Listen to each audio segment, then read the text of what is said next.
Subscribe कीजिए favourite गुरु channel को और देखते रहिए लेटेस्ट एजुकेशनल वीडियोस।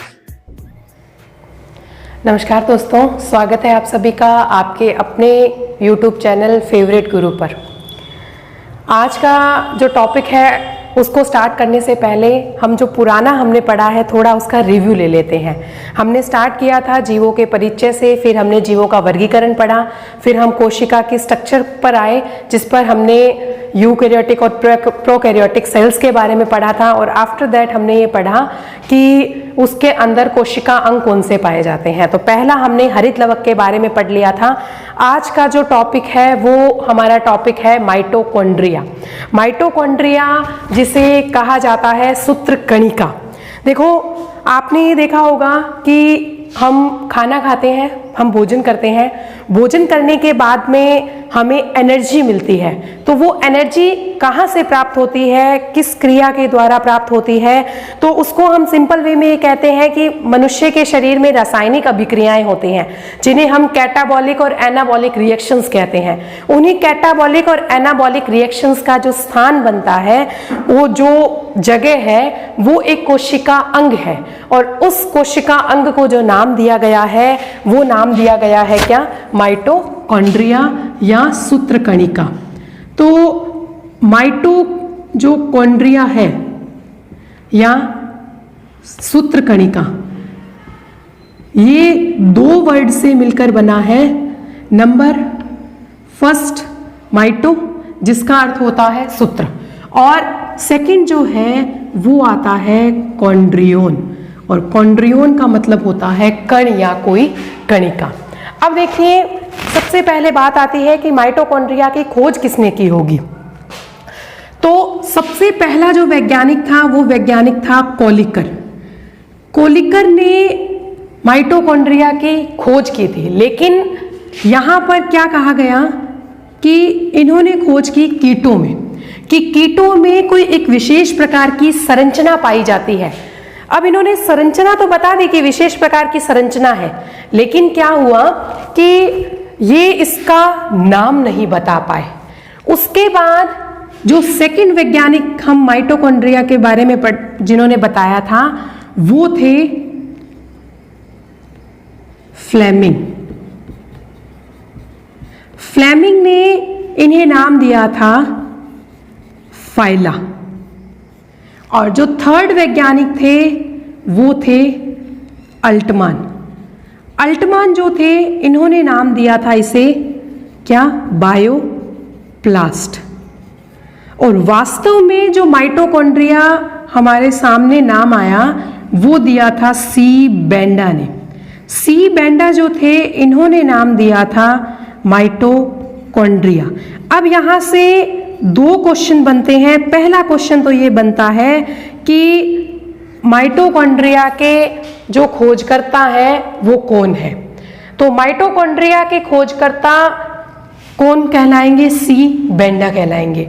और यदि आपसे ये पूछ लिया जाए कि माइटोकॉन्ड्रिया की सर्वप्रथम खोज किसने की थी, तो सर्वप्रथम खोज जो है वो फ्लेमिंग ने की थी। यहां पर कोलिकर क्यों नहीं होगा? क्योंकि कोलिकर ने कोई नाम नहीं दिया था। कोलिकर ने सिर्फ ये कहा था कि एक सिर्फ संरचना पाई जाती है। अब आपको एक चीज बता दूं, कोलिकर ये भी के से है और ये भी के से है, तो आपको याद हो जाएगा कि के कोलिकर और के फॉर कीट। फ्लेमिंग ने दिया था फाइला, एफ दोनों आपको याद हो जाएंगे कि एफ फॉर फ्लेमिंग और एफ फॉर फाइला। दूसरा जो नेक्स्ट है वो ए और बी से याद हो जाएगा, ए फॉर अल्टमान, और अल्टमान ने इसके आगे जस्ट नाम दे दिया बायोप्लास्ट। और सी जो बेंडा है उसको आप याद कर लेना सीएम से, कि जो सी बेंडा है उन्होंने नाम क्या दिया था? उन्होंने माइटोकॉन्ड्रिया नाम दिया था। ये बात आई खोजकर्ता की कि खोजकर्ता कौन थे। लगभग 1892 के आसपास जो है वो माइटोकॉन्ड्रिया की खोज जो है वो हो चुकी थी। अब देखिए, सबसे पहले ये बताया गया कि माइटोकॉन्ड्रिया जो होता है वो सिर्फ जंतु कोशिका में पाया जाता है, जबकि पादप कोशिका में माइटोकॉन्ड्रिया नहीं पाया जाता। ठीक है, कि जो माइटोकॉन्ड्रिया है वो सिर्फ जंतु कोशिका में है। लेकिन एक वैज्ञानिक आए थे मिलिपिस। मिलिपिस जो थे उन्होंने ये कहा था कि नहीं, पादप कोशिकाओं में भी एक यही विशेष प्रकार की संरचना पाई जाती है जो कि किसमें जो कि क्या कहलाती है, जो कि माइटोकॉन्ड्रिया कहलाती है। अब हम बात करते हैं कि माइटोकॉन्ड्रिया जो है उसकी स्ट्रक्चर क्या होगी, उसका आकार क्या होगा और ये कौन कौन से जीवों में पाए जाते हैं। तो माइटोकॉन्ड्रिया लगभग सभी जो यूकैरियोटिक कोशिकाएं हैं उनका एक मुख्य कोशिका अंग है, लेकिन कुछ जो प्रोकैरियोटिक सेल्स होती हैं, कुछ जीव ऐसे हैं या कुछ प्रोकैरियोटिक सेल्स में भी माइटोकॉन्ड्रिया पाया जाता है। यदि प्रोकैरियोटिक में आपको माइटोकॉन्ड्रिया मिलता है तो वहां पर हम माइटोकॉन्ड्रिया नाम नहीं देकर क्या कहेंगे, वहां पर इसे नाम दिया जाता है क्या, कॉन्ड्रियोन। ठीक है, यदि प्रोकैरियोटिक में है, प्रोकैरियोटिक में यदि माइटोकॉन्ड्रिया आपको एक्सेप्शनल मिलता है, अपवाद स्वरूप कहीं पर मिलता है, तो उसको हम कॉन्ड्रियोन नाम देते हैं, माइटोकॉन्ड्रिया नाम नहीं देते। अब बात आती है कि माइटोकॉन्ड्रिया यदि उपस्थित है तो एक कोशिका में कितने माइटोकॉन्ड्रिया हो सकते हैं। क्या एक कोशिका में एक ही माइटोकॉन्ड्रिया मिलता है? क्या एक कोशिका में जो माइटोकॉन्ड्रिया है उनकी संख्या ज्यादा होती है? क्या एक कोशिका में हजारों की संख्या में माइटोकॉन्ड्रिया होते हैं? तो ये कहा जाता है कि जो विभजोतकी कोशिकाएं हैं, विभजोतकी मेरिस्टेमिक सेल्स, या यूं कह सकते हैं कि वे कोशिकाएं जो निरंतर विभाजनशील है, जो लगातार डिविजनेबल है, या यूं कह सकते हैं कि जो यंगर सेल्स होती हैं, जो नई बनने वाली कोशिकाएं होती हैं, उन कोशिकाओं में माइटोकॉन्ड्रिया की संख्या होती है ज्यादा, जबकि जो पुरानी कोशिकाएं होंगी उनमें माइटोकॉन्ड्रिया की संख्या क्या होती है, कम। लगभग ये कहा जाता है कि जो नंबर की हम बात करें तो जो मेरिस्टेमिक सेल है, मेरिस्टेमिक सेल्स जो होती हैं, मेरिस्टेमिक सेल्स में लगभग 3000 जो है वो माइटोकॉन्ड्रिया पाए जाते हैं। और एक प्रोटोजोआ है केओस, इसको आप विशेष रूप से लिख लेना कि केओस प्रोटोजोआ है जिसमें आपको लगभग 5 लाख तक माइटोकॉन्ड्रिया मिलते हैं। 5 लाख तक आपको क्या मिलते हैं, माइटोकॉन्ड्रिया, और सबसे ज्यादा संख्या में ये माइटोकॉन्ड्रिया आपको केओस में देखने को मिलेंगे। अब यदि हम इसके आकार की बात करें तो माइटोकॉन्ड्रिया जो होगा वो लगभग 10 माइक्रोन से लेकर 50 माइक्रोन तक 40 माइक्रोन तक क्या हो सकता है, लंबा हो सकता है, और 0.5 से लेकर 1 माइक्रोन तक क्या हो सकता है, ये चौड़ा, या यूं कह सकते हो कि इसका जो व्यास होता है वो कितना होगा, ये 0.5 माइक्रोन से 1 माइक्रोन तक। अब बात आती है कि सबसे छोटा जो होगा वो माइटोकॉन्ड्रिया आपको किस में मिलेगा, और सबसे बड़ा माइटोकॉन्ड्रिया जो है वो आपको किस में मिलेगा। तो जो यीस्ट सेल है, यीस्ट जो होता है, यीस्ट जो है वो आपने जनरल लैंग्वेज में सुना होगा, यीस्ट जो होता है वो एक तरह का कवक है। यीस्ट में सबसे छोटा जो माइटोकॉन्ड्रिया मिलता है। और जो एम्फीबियंस हैं, एम्फीबियंस जो जल और स्थल जो दोनों में रह सकते हैं, जो एम्फीबियंस हैं उनके डिम सेल्स में, या डिम जो द्रव्य होता है, डिम फ्लूइड जो होता है, इस डिम फ्लूइड में लगभग 40 माइक्रोन का सबसे लंबा माइटोकॉन्ड्रिया आपको मिलता है। ठीक है, तो यहाँ पर ये दो चीजें हो गई कि माइटोकॉन्ड्रिया सबसे छोटा जो आपको मिलेगा वो सबसे छोटा आपको मिलेगा यीस्ट सेल में, और सबसे बड़ा यदि हम बात करें तो सबसे बड़ा आपको मिलेगा किसमें, एम्फीबियन की जो डिम सेल्स हैं उनमें, डिम द्रव्य जो होगा उसमें मिलेगा। अब हम बात करते हैं विशेष रूप से आकृति की, जहां से आपके कॉम्पिटिटिव एग्जाम में क्वेश्चंस बनते हैं। अब आती है स्ट्रक्चर की बात कि माइटोकॉन्ड्रिया की स्ट्रक्चर क्या है। तो नंबर फर्स्ट जो है वो आप ये याद रखिएगा कि माइटोकॉन्ड्रिया जो है वो डबल मेम्ब्रेन है। डबल मेम्ब्रेन मतलब दोहरी झिल्ली वाला कोशिकांग है। जैसा हमने एक हरित लवक में पढ़ा था कि जो हरित लवक है वो भी डबल मेम्ब्रेन है, सेम वैसे ही जो माइटोकॉन्ड्रिया है वो भी क्या होता है, डबल मेम्ब्रेन होता है। ये इसकी आउटर मेम्ब्रेन जो होगी वो बनी होती है लिपिड प्लस प्रोटीन की, लिपिड प्लस प्रोटीन की, जिसे फिक्सली हम बोलते हैं लिपोप्रोटीन। लिपोप्रोटीन कहते हैं। और जो लिपोप्रोटीन है उसकी लगभग ये जो बाह्य परत है उसकी मोटाई होती है 40 से 60 आर्मस्ट्रॉन्ग की, ठीक है। और इसे कहा जाता है आउटर मेम्ब्रेन। सबसे पहले आपको आउटर मेम्ब्रेन ही देखने को मिलेगी, और ये ध्यान रखना आउटर मेम्ब्रेन जो होती है वो कंप्लीटली परमेबल होती है। कंप्लीटली परमेबल का यहाँ पर मतलब है कि ये पूर्णतः पारगम्य है। इसमें से जल, NaCl, NaOH जो भी मटेरियल होगा वो माइटोकॉन्ड्रिया के अंदर ट्रांसफर कर सकता है। अब जो माइटोकॉन्ड्रिया की दूसरी मेम्ब्रेन है, क्योंकि हमने डबल मेम्ब्रेन की बात की थी, जो दूसरी मेम्ब्रेन होती है वो अंदर की तरफ अंगुली नुमा एक उभार पाए जाते हैं, इनमें यूं अंदर की तरफ फोल्डेड होती है इसकी जो सेकेंड मेम्ब्रेन होती है। और ये जो सेकेंड मेम्ब्रेन होगी वो मेम्ब्रेन भी आपकी बनी होगी किसकी? लिपिड प्लस प्रोटीन की। इसे कहा जाता है क्या? इनर मेम्ब्रेन या आंतरिक झिल्ली। अब देखिए जो इनर मेम्ब्रेन है वो अंदर की तरफ अंगुली नुमा उभार के रूप में होगी। जैसे यदि हम इसको बाहर की तरफ देखेंगे तो वो आपको यूं दिखाई देगी। अब ये ध्यान रखना दो चीजें हैं, यदि ये माइटोकॉन्ड्रिया पादप कोशिका का है, तो यदि पादप कोशिका का है तो कुछ जो वैज्ञानिक है वो ये कहते हैं कि इन्हें क्रिस्टी नहीं बोलकर इन्हें हम बोलते हैं क्या? टेबुली। याद रखिएगा, कुछ वैज्ञानिक मानते हैं कि इन्हें, यदि ये पादप कोशिका के हैं, यदि ये फोल्ड जो है आपको प्लांट सेल में मिलते हैं तो इनको हम बोलते हैं टेबुली। और यदि यही हमें किस में मिलते हैं? यदि यही हमें एनिमल सेल में मिलते हैं तो एनिमल सेल में यदि मिलेंगे तो इन्हें कहा जाता है क्या? क्रिस्टी। ठीक है, यदि ये फोल्ड आपको एनिमल सेल में मिलते हैं तो इन्हें कहा जाता है क्या? क्रिस्टी। और यदि ये प्लांट सेल में जो फोल्ड मिलते हैं तब इनको कहा जाता है टेबुली। अब ये देखिए आउटर और इनर मेम्ब्रेन के बीच में यहाँ पर आपको स्पेस दिखाई देगा, कुछ दूरी है, कुछ डिस्टेंस है। इस स्पेस को कहा जाता है पेरीमाइटोकॉन्ड्रियल स्पेस।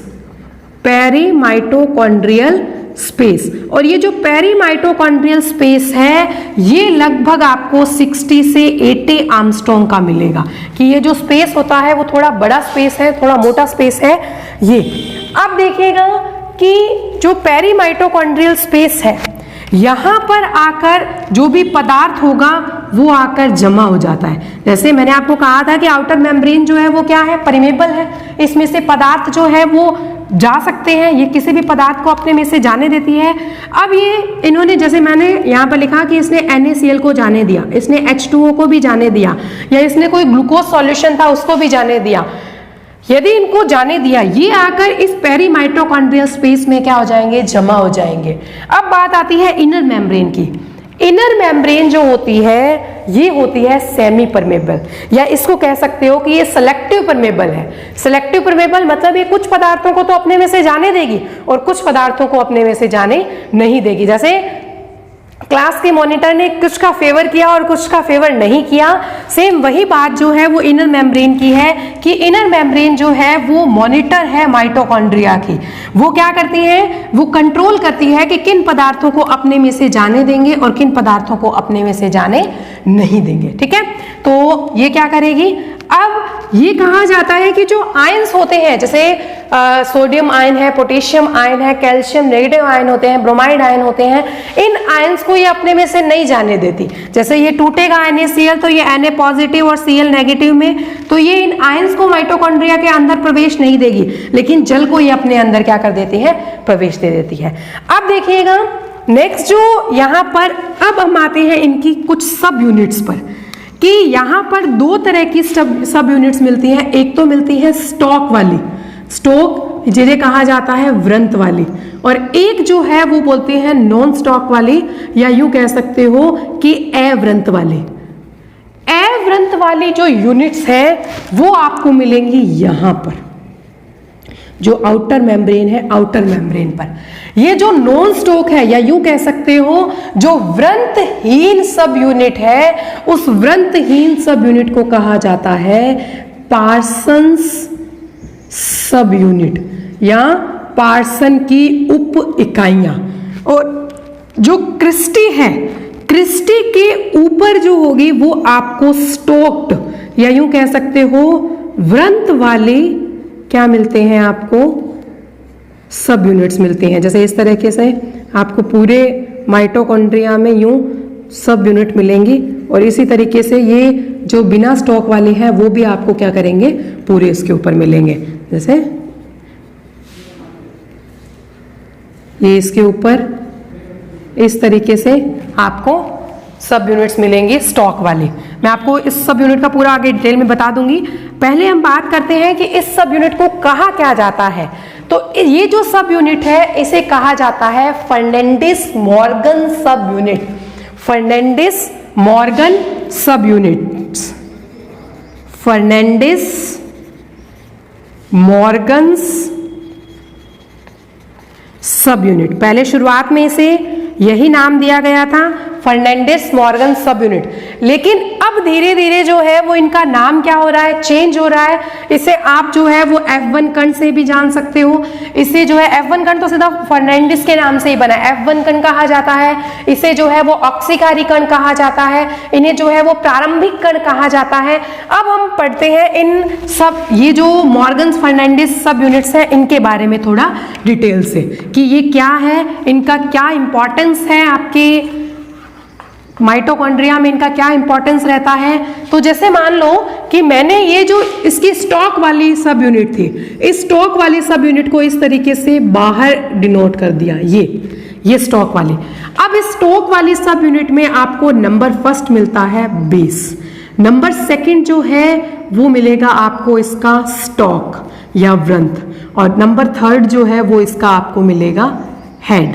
ठीक है, तीन चीजें मिलती हैं, हेड, स्टॉक और बेस। अब ये ध्यान रखना कि ये जो है जिसे हमने कहा है, जैसे मैं शॉर्ट में F1 पार्टिकल्स या F1 कण लिख रही हूं कि ये F1 कण है, इसने तीन पार्ट में हमने डिवाइड कर दिया कि ये बेस में है, स्टॉक में है, हेड में है। बेस, स्टॉक और हेड, इनमें कुछ विशेष प्रकार के कॉम्प्लेक्स पाए जाते हैं।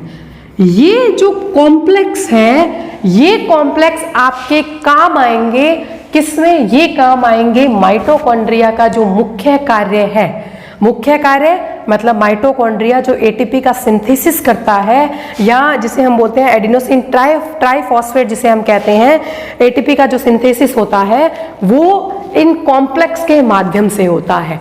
अब ये कॉम्प्लेक्स जो है वो इनमें मुख्य जो आएगा वो आपको, जैसे साइटोक्रोम Q है, NADH है, FMN है, FES है, रिडक्टेज एंजाइम है, ये सारे आपको कॉम्प्लेक्स मिलते हैं। ये कॉम्प्लेक्स होते हैं चार तरह के, जिनको हम direct complex first, second, third और फोर्थ, इन चार में डिवाइड करते हैं।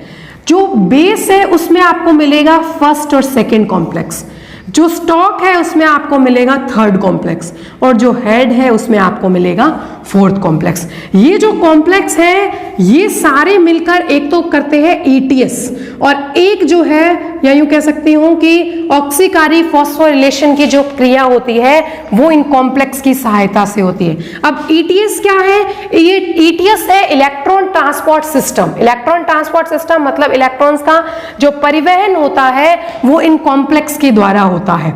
ठीक है, तो ये आपके जो ये थी F1 कण थे जिन्हें फर्नांडिस मॉर्गन सब यूनिट्स कहा गया था, उनकी स्ट्रक्चर हो गई।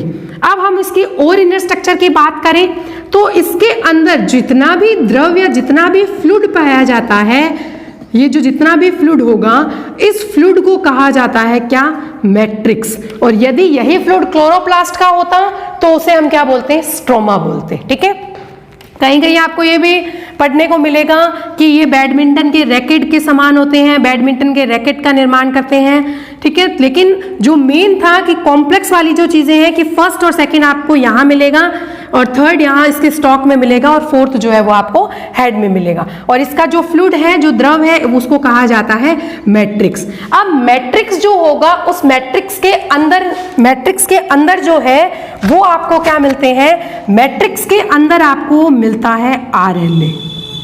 मैट्रिक्स के अंदर जो है वो आपको मिलेगा RNA। मैट्रिक्स के अंदर ही आपको मिलता है वर्तुलाकार DNA। Number first RNA, number second DNA भी आपको कौन सा मिलेगा, वर्तुलाकार मिलेगा। नंबर थर्ड आपको इसमें मिलता है राइबोसोम। राइबोसोम वो आपको मिलते हैं 70S टाइप के। 70S जिसकी 2 यूनिट होती हैं, 2 सब यूनिट होती हैं, 50S और 30S, ये दोनों मिलकर किसका निर्माण करते हैं? राइबोसोम का। बाकी कुछ एंजाइम्स हैं विशेष प्रकार के, वो आपको मिल जाते हैं, जल मिल जाता है, कुछ आयंस मिल जाते हैं जो कि आउटर मेम्ब्रेन से अंदर की तरफ जाते हैं, या यूं कह सकती हूं कि जो बाहर वाला मटेरियल है जिसे आउटर मेम्ब्रेन इनर की तरफ लेती है और इनर मेम्ब्रेन सेलेक्ट करती है, वो मैट्रिक्स में ही क्या होंगे? ट्रांसफर होते हैं। ठीक है। और जो वर्तुलाकार डीएनए है, इसमें स्वयं का खुद का एक डीएनए पाया जाता है माइटोकॉन्ड्रिया में, इसीलिए माइटोकॉन्ड्रिया को अर्ध स्वायत्त शासी कोशिका अंग या सेमी ऑटोनोमस ऑर्गेनल कहा जाता है, क्योंकि ये क्या कर सकता है? ये खुद का नया माइटोकॉन्ड्रिया बना सकता है। इसके पास खुद का डीएनए है तो ये नए माइटोकॉन्ड्रिया का फॉर्मेशन कर सकता है। और आरएनए जो है वो इसमें तीनों प्रकार के, जो हम आरआरएनए, टीआरएनए और एमआरएनए की बात करते हैं, वो तीनों प्रकार के आपको इसमें क्या मिल जाएंगे? आरएनए मिल जाएंगे। और ये जो डीएनए है इसमें हम पढ़ते हैं कि ये रेप्लिकेशन, ट्रांसक्रिप्शन और ट्रांसलेशन, जो आपको क्लोरोप्लास्ट में भी मैंने बताया था, रेप्लिकेशन मतलब अपने समान डीएनए का निर्माण, उसके बाद ट्रांसक्रिप्शन डीएनए से आरएनए का निर्माण, और उसके बाद ट्रांसलेशन आरएनए से प्रोटीन का निर्माण जो है वो कर लेती है। ठीक है। अब देखिए एक चीज और ध्यान रखना कि क्रिस्टी जो है, क्रिस्टी जैसे ये क्रिस्टी बनी, तो क्रिस्टी का ये जो बाहर वाला फेज है उसे तो कहा जाता है सी फेज, और जो अंदर वाला फेज है उसे कहा जाता है एम फेज। सी फेज मतलब आउटर जो लेयर है उसका, और एम फेज मतलब मैट्रिक्स की जो तरफ वाला फेज है उसे। ठीक है। अब बात आती है कि माइटोकॉन्ड्रिया का कार्य क्या है, तो सबसे मुख्य जो कार्य माइटोकॉन्ड्रिया का होता है वो है क्रेब्स चक्र। क्रेब्स साइकिल जो है वो माइटोकॉन्ड्रिया में संपन्न होता है। और ये क्वेश्चन आपके वाइवा में भी पूछा जाता है कि क्रेब्स चक्र की प्रक्रिया जो है वो कहाँ संपन्न होती है, तो वो क्रेब्स चक्र की प्रक्रिया जो है वो माइटोकॉन्ड्रिया में संपन्न होती है। ठीक है। तो ये आपका डिटेल था माइटोकॉन्ड्रिया के बारे में कि माइटोकॉन्ड्रिया क्या है, और मुख्य कार्य माइटोकॉन्ड्रिया का यही होगा। एटीपी का सिंथेसिस जो होगा वो माइटोकॉन्ड्रिया में होता है। तो वीडियो को ज़्यादा से ज़्यादा शेयर करें, चैनल को सब्सक्राइब करें और वीडियो को लाइक करना न भूलें। धन्यवाद, फिर मिलते हैं। सब्सक्राइब कीजिए फेवरेट गुरु चैनल को और देखते रहिए लेटेस्ट एजुकेशनल वीडियोस।